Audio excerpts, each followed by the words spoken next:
আমরা কোরবানের হাটের মধ্যে যাব। কোরবানের হাটে যাওয়া এটাও রাসূলের সুন্নত।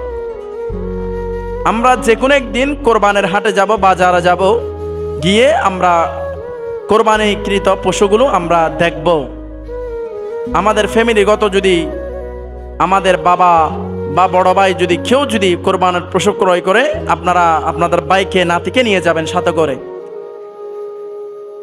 আসার সময় যদি আপনারা জিজ্ঞেস করেন এই গরুটা কত হয়েছে, যদি বলে 1 লাখ, আপনি বলবেন আলহামদুলিল্লাহ গরুটা সুন্দর হয়েছে, মাশাআল্লাহ ভালো দামে পেয়েছেন। আপনার আমলনামার মধ্যে সওয়াব আসবে।